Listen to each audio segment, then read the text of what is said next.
Hello friends, কিছুদিন আগে আমি দিল্লি গেছিলাম। তো ওখানে আমি র্যাডিসন ব্লু হোটেলে ছিলাম।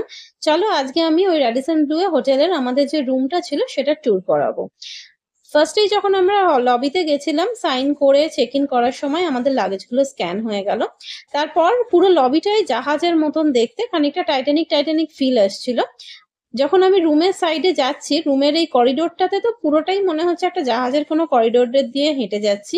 এই করিডোরটাই পুরোটাই হচ্ছে লাইট সেন্সার দেওয়া রয়েছে, মানে আমি যেখানে যেখানে যাচ্ছি ওরা সেন্স করে আমাকে সেই জায়গাটা লাইটটা জ্বলে উঠছে।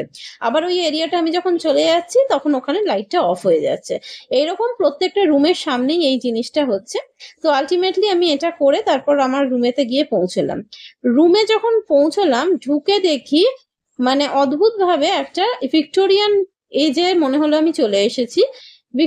পুরো একটা সাইডে গ্লাস দিয়ে সাজানো রয়েছে, গ্লাস মিরর্স রয়েছে, রম্বাস টাইপের দেখতে যেগুলো রয়েছে পার্টিশন করা, ভীষণ সুন্দর দেখতে অবভিয়াসলি। আর একটা সাইডে রয়েছে বিভিন্ন ছবি।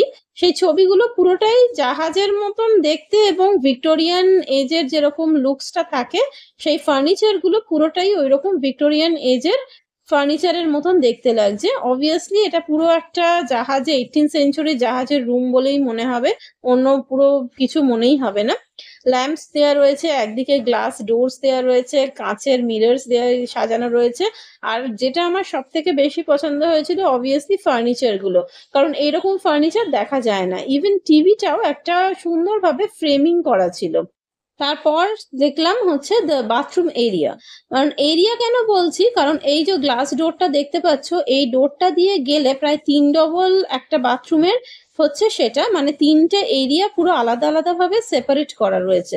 বেসিন এরিয়া আলাদা রয়েছে, বেডিং এরিয়া আলাদা রয়েছে, আলাদা কম্পার্টমেন্টস রয়েছে, প্রত্যেকটা জায়গা আলাদা আলাদা করে কম্পার্টমেন্ট করে গ্লাস ডোর দিয়ে সুন্দর করে সাজানো রয়েছে।